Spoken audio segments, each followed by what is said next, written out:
यहाँ ज्ञान ध्यान व्रत कर्म जीते सब काहो में नहीं मोहि प्रतीति, रसिक अनन्य निशान बजायो एक श्याम श्यामा पद प्रीति।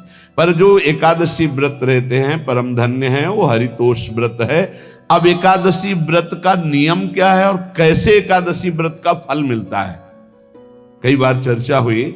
बहुत सुंदर तस्मात् शास्त्रम प्रमाणम ते, शास्त्र प्रमाण के अनुसार श्री सनातन मुनि बोल रहे हैं, अथ ते नियमान वच्मि व्रते ह्रस्मिन् दिनत्रये, कास्यम मानुषम मसूरान्नम चणकान को द्रवास्तथा, शाकम मधुपरान्नम च पुनर्भोजन मैथुने, दशम्याम दश वस्तूनि वर्जयेत वैष्णवः सदा।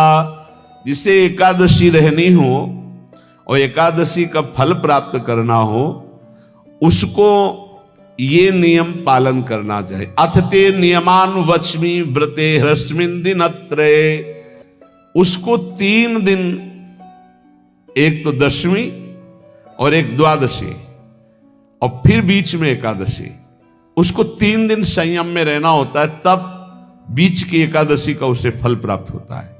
जिसे एकादशी व्रत रहना हो उसका नियम है कि दशमी के दिन कांसे के पात्र का त्याग करे।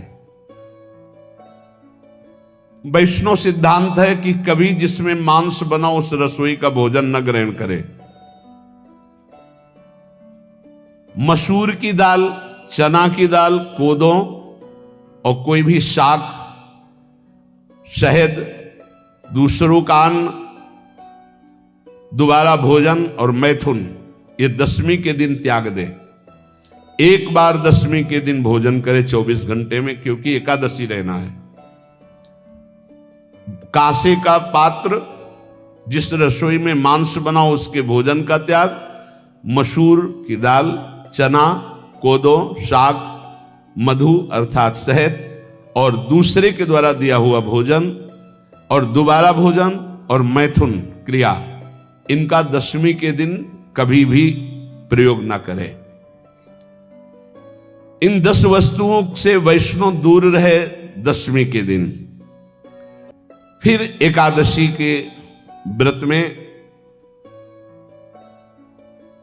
ये पीछे तो हम वर्णन कर ही चुके हैं, कहीं नहीं आया यहाँ कुटू का वो कचौड़ी पकौड़ी और सिंघाड़ा का हलवा और सावा, ये दुनिया के खीर और सब। ये एकादशी के दिन किसी भी तरह की गेम आदि क्रीड़ा ना खेले।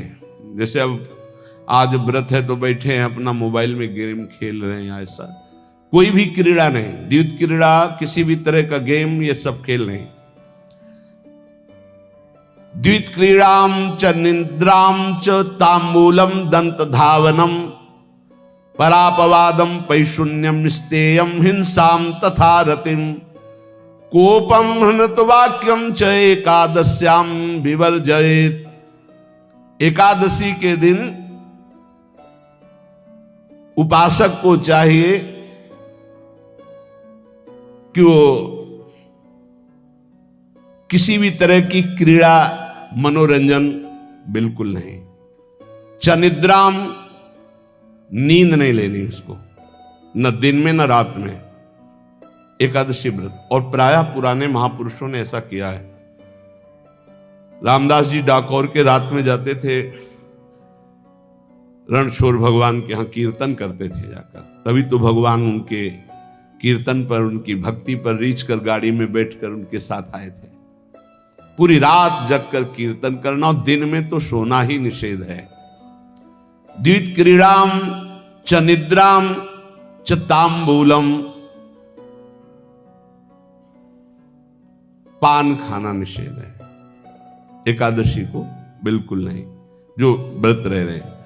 और दंत धावनम, वृक्ष से तोड़कर जो दतून की जाती है एकादशी के दिन नहीं। परापवादम, दूसरे की निंदा करना, चर्चा करना नहीं, अर्थात अधिकतर मौन व्रत धारण करे एकादशी के दिन। पैशून्यम, चुगली करना। स्तेयम, कोई चोरी करना।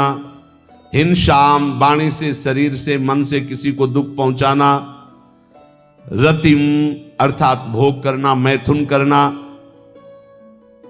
कोपम किसी के ऊपर गुस्सा करना, अनत वाक्यम झूठ बोलना, एकादश्याम विवर्जयेत, एकादशी के दिन ये नहीं करना चाहिए। एकादशी को एक बार कुछ फलाहार शुद्ध,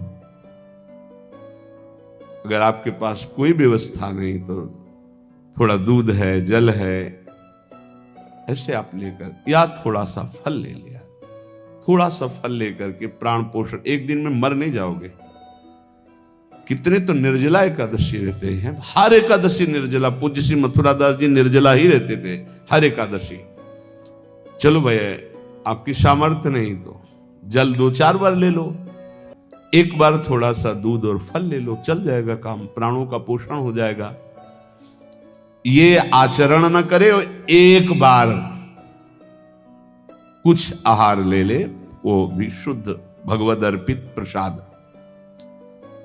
फिर द्वादशी को काश्यम मांसम सुराम छौद्रम तैलम वितथ भाषणम व्यायामम च प्रवासम च पुनर्भोजन मैथुने अस्पृश्य स्पर्श मासूरे द्वादश्याम द्वादश त्यजेत। कांस के पात्र में द्वादशी को भी भोजन न पावे, जिस रसोई में मांस बनाओ उसमें आहार न ले, किसी भी तरह का नशा द्वादशी को न करे, शहद न पाए, तेल के बने पदार्थ न पाए, मिथ्या भाषण न करे और बहुत शरीर का व्यायाम न करे, बहुत थकावट वाले कार्य न करे, दोबारा भोजन न करे, एक बार द्वादशी को भी भोजन पवित्र, मैथुन न करे, जिसका स्पर्श नहीं किया जाता ऐसे पदार्थों का स्पर्श न करे, और मसूर की दाल न खाए। द्वादशी को जो इन नियमों का पालन करता है, दशमी द्वादशी ऐसे और एकादशी ऐसे, तब उसे एकादशी व्रत का फल प्राप्त होता है। जो इस पद्धति से एकादशी, ये जो मनमानी है सब नहीं, हर पदार्थ मिल जाएगा आपको फलाहार में, हर पदार्थ हमको बताया गया कि आपको जो चाहो सब पदार्थ फलाहार का। अरे भाई हरितोष व्रत है तो हरि प्रसन्नता के लिए एक दिन भूखे रहने बहुत आनंद आता है। पहले भगवत कृपा से ऐसी गंगा जल पी करके कुछ दिन, फिर कभी कभी निर्जला एकादशी का भी आनंद। बड़े संन्यास मार्ग में थे तो बड़े संयम से सब शास्त्रीय पद्धतियों का निर्वाह होता था। उपासक को चाहिए कि इन नियमों से व्रत का अनुष्ठान करे, मनमानी आचरण न करे। सबसे प्रार्थना जो एकादशी रहते हो, हरितोष व्रत इसे कहते हैं, भगवान की प्रसन्नता के लिए रहा जाता है, रहना चाहिए। जो अपनी आचार्य परंपरा में हैं, जैसे जिनका सिद्धांत है, पर रहने का सिद्धांत ये श्री सनत कुमार जी वर्णन, श्री सनक जी महाराज, ये सनत कुमार जी वर्णन की। सनक जी महाराज कह रहे हैं, यदि भगवान का आश्रय नहीं, सत्संग नहीं है, तो इन 4 में से एक हो तो नाश कर देता, फिर चारों हो तो सर्वनाश हो जाता है। यौवनम धन संपत्ति प्रभुत्व विवेकता एकैपमप्यनर्थाय किमु यत्र चतुष्टयम। यदि सत्संग नहीं है, यदि भगवद आश्रय नहीं है, और खूब धन हो, जवान अवस्था हो, और बढ़िया पद मिला हो, प्रभुत्व चलता हो, और अज्ञान हो, फिर क्या कहना है? बोले ये चारों जहां मौजूद होते हैं वहां सर्वनाश का खेल शुरू हो जाता है। अगर इनमें से एक हो तो सर्वनाश करने में पर्याप्त है, और अगर चारों हो तो फिर क्या कहना है? यौवनम जवान हो, धन संपत्ति खूब रुपया पैसा हो, प्रभुत्व कोई पद हो, कोई अधिकार हो बड़ा, फिर अविवेकता और अज्ञानी हो, तो बोले एक नाश कर देगा, फिर चारों तो नाश ही कर देंगे। अगर सत्संगी है तो ये चारों महान कार्य कर देंगे। क्या यौवनम जवान है, खूब दूसरों की सेवा, मेहनत पूर्वक धन संपत्ति कमाकर माता पिता की सेवा, परिवार की सेवा। ये माता पिता हमारा वेद कहता है मात्र देवो भव, तैत्तरीयोपनिषद, मात्र देवो भव, पितृदेवो भव, आचार्य देवो भव, अतिथि देवो भव, यान्य नवद्यानि कर्माणि तानि सेवितव्यानि नो इतराणि, यान्यस्माकः सुचरितानि तानि तोयोपास्यानि नो इतराणि, ये के चास्माच्छेयाः सो ब्राह्मणाः तेषां त्वया स्नेन प्रश्वसितव्यं, श्रद्धया देयम् अश्रद्धया देयम्, श्रिया देयम् ह्रिया देयम् भिया देयम् संविदा देयम्। वेद कहता है मातृदेवो भव, माता साक्षात हमारी भगवान है। देव हरि को कहते हैं, केशव देव जैसे कहा हरि को कहते हैं, गोविंद देव, मात्र देव, माता भगवान है। ए धिक्कार है उन पुत्रों को जो अपने माता के द्वारा पोषित किए हुए शरीर से हाथ उठाते हैं अपने माता पिता के ऊपर। नरक में तुम्हारी जो दुर्दशा होगी भोगोगे। एक हमको दिखाया गया दृश्य कि अपनी माता की कोख में लात मारता है, थप्पड़ मारता है, पिता बैठा है उसको लात मारता है, थप्पड़ मारता है, बाल घसीट कर गेट तक माता को ले जाता है। अब इनकी जो दुर्दशा होगी ये बोल नहीं पाएंगे, बता नहीं पाएंगे। ऐसी जगह मारा जाता है कि बस तलक्षते रहो, कुछ कह नहीं सकते, घोर नरकों की प्राप्ति होती। वेद कहता, तैत्तरीयोपनिषद, मात्र देवो भव, ध्यान से सुन लो, सत्संग है, ये माता साक्षात भगवान है। अगर तुमने मारा वाह भर करके इसके आंसू गिरे, जितने आंसुओं की बूंद से भूमि के कण भींजेंगे उतने कल्प तक नरक भोगोगे। ध्यान रखना, तुम्हारा कभी यश, कभी कीर्ति, कभी श्री, कभी हिरी, ये कभी तुम्हारे उदय नहीं हो सकती। तुम्हारा सर्वनाश हो जाएगा अगर मां पे हाथ उठाया। पितृदेवो भव, पिता साक्षात भगवान है। देखो भगवान अवतरित हुए तो प्रात काल उठ के रघुनाथा, मातु पिता गुरु नावहि माथा। आचार्य देवो भव, माता साक्षात भगवान है, पिता साक्षात भगवान है, आचार्य गुरुदेव साक्षात भगवान है। जो अपनी माता को, अपने पिता को दुख देता है, अपने गुरुदेव की अवहेलना करता है, उसका कभी मंगल हो सकता है? वो कभी सुख प्राप्त कर सकता है? वेद कहता है जो निर्दोष कर्म करते हुए धन कमाकर, कैसा कर्म? निर्दोष कर्म करते हुए धन कमाता है और उस धन से अपने बूढ़े माता पिता और गुरुजनों की सेवा करता है, जीवन धन्य है।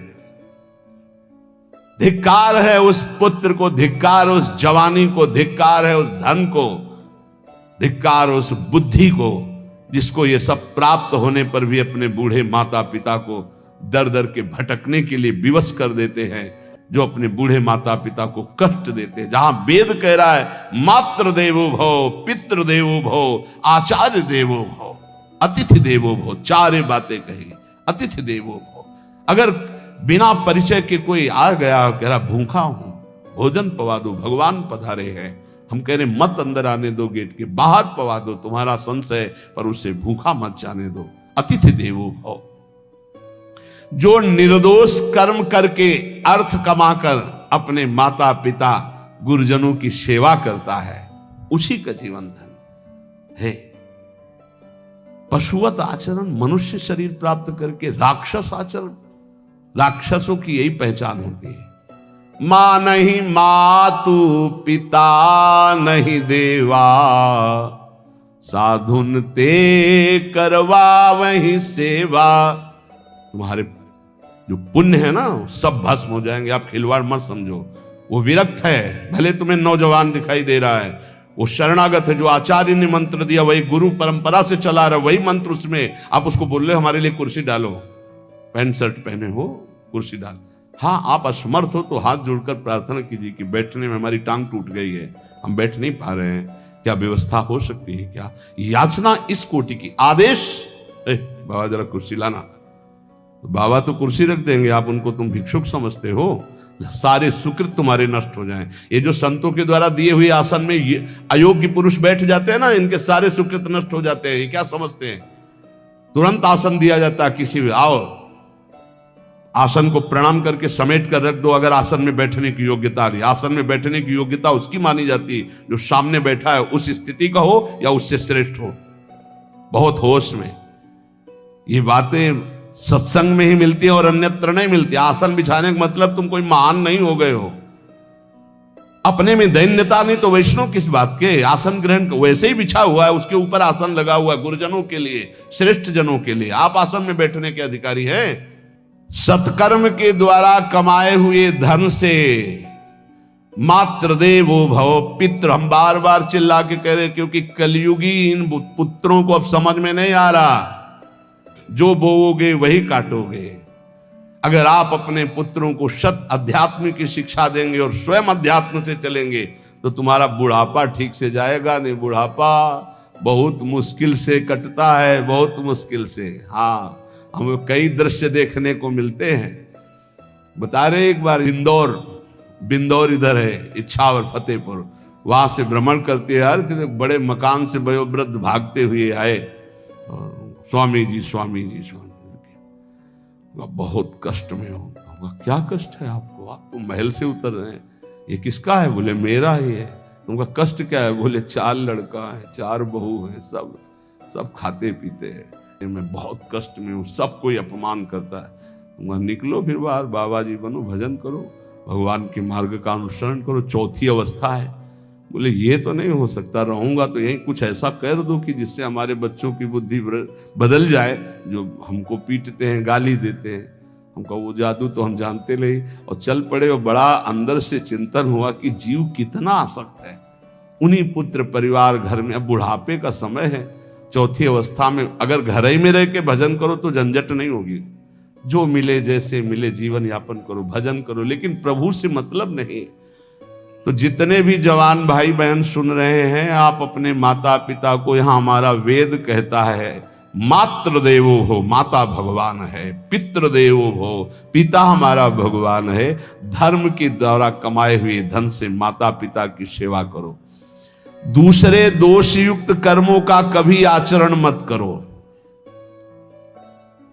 यन्नस्माकं सुचरितानि तानि तोयो पापाश्यानि नो इतराणि। सुंदर आचरण करो जो महापुरुषों के द्वारा विधान किए गए हैं, पाप आचरण कभी मत करो। हमारे आचरणों में से एक भी ऐसा आचरण नहीं होना चाहिए जो दूसरे को दुखी करके धन संपत्ति लेने वाला हो। वेद कहता है पापाचरण किया और आपको गड्डी पकड़ा दी, आप निर्दोष को दंड दे दिए और दोषी को धन के कारण मुक्त कर दिए। अब आपके परिवार में जो तांडव मचेगा वो झेल नहीं पाओगे, चाहे कोई भी हो। बहुत ध्यान से सुनना, ये सत्संग है, ये शास्त्र है। जो अधर्म पूर्वक दूसरे के द्वारा दिए हुए धन से गलत निर्णय करता है, दोषी को मुक्त करता है और निर्दोष को दंड देता है, उसको दुखिया को न सताइए, दुखिया देगा रोए। जब दुखिया के मुखिया सुने तब तेरी गति क्या होए। मर्सिडीज गाड़ी में भून जाओगे भुट्टे की तरह अंदर, कोई सांस लेने की जगह नहीं मिलेगी। कैसे? आगे से गाड़ी में किसी कारण आग लग गई, चलती गाड़ी में। अब आजकल सब रिमोट का सिस्टम होता है, वो तार जल गए जिनसे गेट खोला जाता है। अब गेट लाख लोग हैं आसपास, कोशिश कर रहे हैं, न गेट खुल रहा है, न शीशा तोड़ा, भम मचा हुआ है। चीखते हुए अंदर एक एक परिवार का सदस्य भस्म हो रहा है। क्यों?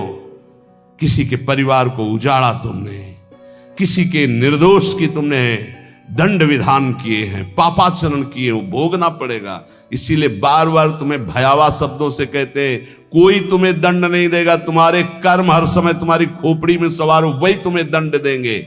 इसलिए हमारा वेद कहता है यन्यस्माकः सुचरितानि तानि तोयो पापास्यानि नो इतराणि, जिसमें महापुरुष विधान किए हैं कि ये आचरण करो वो सुकृत है, और जिसे मना करते ऐसे पापाचरण मत करो, कभी दूसरे का अहित मत करो। जो कोई भी हमसे श्रेष्ठ गुरुजन है उनका आदर करो, उनको आसन दो, उनको विविध पदार्थों से सुख पहुंचाओ, विश्राम कर लेने के बाद वार्ता करो। श्रद्धा पूर्वक माता पिता गुरुजन अतिथि इनकी सेवा करना परम धर्म है। अश्रद्धा पूर्वक इनको कभी मत बर्ताव करो। बोलना, भोजन ले, बूढ़े जनों को ऐसे देखा है, ऐसे बड़ा कर लो, तुम्हारी भी बुढ़ापा आएगी, पता नहीं आ पाएगी कि नहीं आ पाएगी। अगर आएगी तो बहुत बढ़िया आएगी, तुम्हें ऐसे सताएगी कि आप देख लेना। बहुत हमारा हृदय इस बात से पीड़ित हो जाता है कि मां के प्रति ऐसा बर्ताव, जिस मां ने इतना पिता की क्षमता से हजारों गुना बढ़कर माता का प्यार होता है। ऐसे माता को, ऐसे पिता को हमें तो लगता है रोज चरण धो के पीना चाहिए। भगवान साक्षात इनमें विराजमान है। भगवान सच्ची कहता हूं, जो अपने माता पिता को त्रास देते हैं भगवान भी रक्षा नहीं करेंगे, कोई दान पुण्य तुम्हारा काम नहीं आएगा, क्योंकि ऐसे महामहिम पूज्य माता पिता के प्रति आप ऐसा देखो।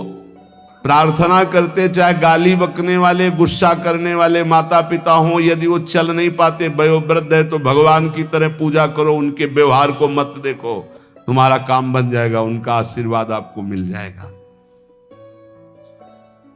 आर्थिक स्थिति के अनुसार अतिथि की सेवा करो, गुरुजनों की सेवा करो, भय से भी युक्त होकर सेवा करो। अधिकार है माता पिता का, गुरुजनों का। यदि आप सेवा नहीं करोगे तो अपराध लगेगा। इतना बड़ा शरीर पैदा किया है, लेबरी करो, रिक्शा चलाओ, उससे जो मिले अपने माता पिता की सेवा करो। तो यहां कह रहे कि ये चार अगर आपके पास हैं, इनका सदुपयोग नहीं हो। यौवनम धन संपत्ति प्रभुत्वम अविवेकता एकैपमप्यनर्थायम किमु यत्र चतुष्टयम। यदि धन है, जवानी है, आपका प्रभुत्व चलता है, बड़े पद में हो और अज्ञानी हो, एक तो सर्वनाश कर देता है, फिर चारों हो तो सर्वनाश पक्का। और यदि कहीं भगवान का आश्रय मिल जाए, संत जनों, तो ये परम मंगलदायक है। अविवेक विवेक में बदल जाता है। जो धन है इसकी तीन गतियां बताई गई हैं। दान भोग विनाशश्च रायः शीर्गतस्त्रिधा।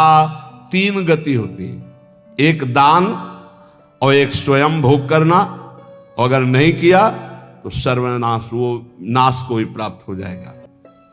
गांव के कंजूस जनों के धन दीवालों में निकलते हैं, मटकी में बंद बंद करके दीवाल में पैक कर दिया और मर गए। अब दीवाल में नहीं, अब लॉकर में है, बैंक में है। कितने हैं? बोले इतने करोड़। कभी ना तो धर्म किया ना दान किया, कंजूस रात दिन उन्हीं रुपए का चिंतन किया, मर गए। एक रुपए का भी कभी सतमार्ग में प्रयोग नहीं किया। कह रहे दान भोग विनाशश्च, तीन गतियां हैं। दान या स्वयं भोग कर लो और या विनाश हो जाएगा। तो सो धन धन्य प्रथम गति जाकी, वो धन धन्य है जिसकी प्रथम गति। प्रथम गति क्या? दूसरों को सुख पहुंचाने में लगा। अस्पताल में दे दिया, गरीब लोगों की औषधियों के, या भूखी गौओं के उदर पोषण में, या संत महात्माओं के निवास या वस्त्र या भोजन, ये सब उत्तम गतियां हैं। अगर ये नहीं किया तो चलो घर में ठाकुर जी विराजमान करो, स्वयं बढ़िया भोग लगाओ, पाओ, परिवार को सुखी रखो, इतना ही कर लो। वैसे सो धन धन्य प्रथम गति जाकी। प्रथम तो है दान, फिर दूसरा स्वयं चलो उपयोग कर लो, धर्म पूर्वक अपने परिवार का। लेकिन अगर ऐसा नहीं किया तो तीसरी गति है नाश। वो तुम्हारे किसी काम में धन आने वाला नहीं है। जो न दान करता है ना भोगता है, उसका नाश हो जाता है। अरे भाई, वृक्ष से ही शिक्षा लो, दूसरों के लिए ही होता है, तो तुम मनुष्य बनकर क्या दूसरों का परोपकार नहीं कर सकते? यदि तुम जवान हो, तुम्हारे पास धन है, प्रभुत्व है, विवेक है, तो तुम पूरे राष्ट्र की सेवा की भावना जागृत करो। समाज में ही भगवान विराजमान है। ये मानवा हरि कथा श्रवणास्त दोषा कृष्णांगी पद्म भजने रत चेतनाश्च ते वै पुनन्ति च जगन्ति शरीर संगात संभाषणादपि ततो हरिरेव पूज्यः। एक तो ये बताया, दूसरा बताया कि ये महाधन्याति धन्य होते हैं। एक तो होते जवान हैं, रुपया पैसा खूब कमा रहे हैं, बड़ा प्रभुत्व है, अविवेक है तो नाश कर देगा, और विवेक है तो इन्हीं का सदुपयोग हो जाएगा। एक है जो सबसे हटकर है, ये मानवा हरिकथा श्रवणास्त अधोषाः, जो रात दिन नाम जप करते हैं, भगवान की चर्चा करते हैं और सुनते हैं, और अधोषाः, वो सारे दोषों को अपने मिटा चुके हैं। कृष्णांगी पद्म भजने रत चेतनाश्च, निरंतर अपने चित्त को प्रभु के भजन में डुबोए हुए हैं, प्रभु के चरणों के ध्यान में अनुरक्त किए हुए, उनका क्या प्रभाव होता है? बोले तैवै पुनन्ति च जगतन्ति शरीर संगात। ऐसे महात्माओं का यदि शरीर है प्रगट में, तो उस शरीर से स्पर्श करके वायु जिस जिस को छूती है वो पाप रहित हो रहा है। जो उनके दर्शन करते हैं वो पाप। संत दरस जिमि पातक तरई, संतों के दर्शन मात्र से पाप नष्ट होते हैं, उनके शरीर के स्पर्श से पाप नष्ट होते हैं। संभाषणादपि ततो हरिरेव पूज्यः, यदि उनसे संभाषण करने को मिल जाए तो बोले वो इतना पवित्र हो जाता है कि भगवान उनमें वास करने लगते हैं। हरिदेव, हरि उसमें विराजमान है, हरि ही हैं, ऐसा वो पूज्य हो जाता है।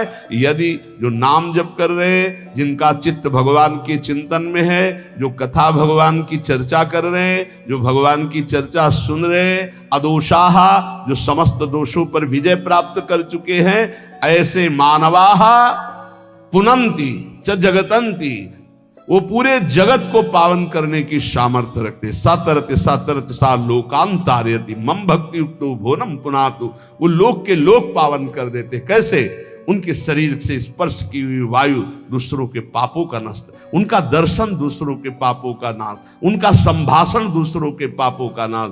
यदि संत संग मिल गया तो निश्चित हरिरेव ही, वो भगवान से ही मिल रहा है, क्योंकि वहां भगवान जागृत है सबके हृदय में, पर भगवान शयन कर रहे हैं, माया का पर्दा लगाए। संत के हृदय में भगवान पर्दा रहित होकर जागृत हो चुके हैं, तो उनके दर्शन से, संभाषण से, स्पर्श से निश्चित परम कल्याण इस जगत का होता है।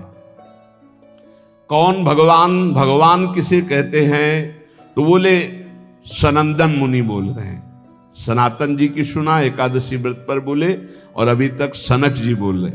अब सनंदन जी कह रहे, ऐश्वर्य समग्रस्य धर्मस्य यशसः श्रियः ज्ञान वैराग्ययोश्चैव शरणां भग इति ऋणा। संपूर्ण ऐश्वर्य, संपूर्ण धर्म, संपूर्ण यश, संपूर्ण श्री, संपूर्ण ज्ञान, संपूर्ण वैराग्य, ये 6 जहां विराजमान हैं भग, उन्हें भगवान कहते हैं। ये पूर्ण रूप से भगवान में ही विराजमान है, और जिसमें ये सामर्थ्य है उसे भगवान कहते हैं। उत्पत्ति प्रलयम चैव भूतानामा गतिम गतिम वेत्ति विद्याम विद्याम च सवाच्यो भगवानिति। जो सबकी स्वयं अपने संकल्प से उत्पत्ति करता है, उत्पत्ति करने वाले ब्रह्मा जी की भी जो उत्पत्ति का कारण है, जो अपने ही बल से सबका विनाश कर देता है, प्रलय, और जो सबका पालन करता है उसे भगवान कहते हैं। जो आवागमन तथा विद्या अविद्या इसका स्वामी है उसे भगवान कहते हैं। जो संपूर्ण ऐश्वर्य, संपूर्ण धर्म, संपूर्ण यश, संपूर्ण श्री, संपूर्ण ज्ञान, संपूर्ण वैराग्य और उत्पत्ति पालन प्रलय का स्वामी, जो विद्या अविद्या आवागमन जिसी के इशारे से होता है, वही है भगवान, वही सबका भगवान है। इसलिए जो उपासक भगवान की आराधना करता है वो ये देखे, सा एवाधस्तात् वेद, सा उपरिष्टात्, सा पश्चात्, सा पुरस्तात्, स दक्षिणतः, स उत्तरतः, सा एवेदः सर्वमित्यथातो अहंकार देश एवाहमेवाधस्तादः मुपरिष्टादहं पश्चादहं पुरस्तादहं दक्षिणोतोः मुत्तरोतोः मे वेदः सर्वमिति। वो जो भगवान है कहा है? बोले सा एवाधस्तात्, सा उपरिष्टात्, वो नीचे है, वो ऊपर है, वो पीछे है, वो आगे है, वो दाहिने भी है, वो बाएं भी है, और वही ये सब कुछ है जो देख रहे हो, केवल भगवान ही भगवान है। बोले जो ऐसा देखता है उसका अहंकार भगवान में लीन हो जाता है।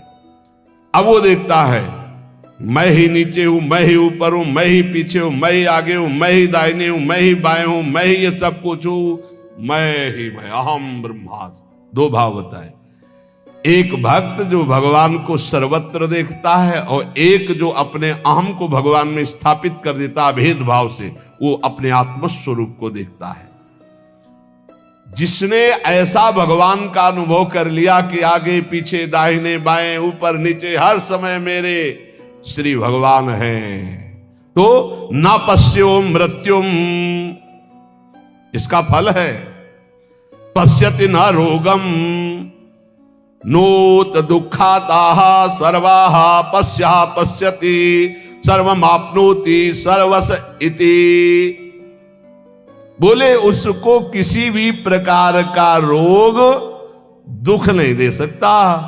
जो ये देखता है सा एवाधास्तात्, सा उपरिष्टात्, सा पश्चात्, सा पुरस्तात्, सा दक्षिणा, सा उत्तरा, उत्तर में दक्षिण में ऊपर नीचे दाएं बाएं हर समय मेरे प्रभु हैं, केवल प्रभु को देखता है तो न पश्यो मृत्युम, मृत्यु की ताकत नहीं कि उसकी तरफ देख सके। ध्यान देना।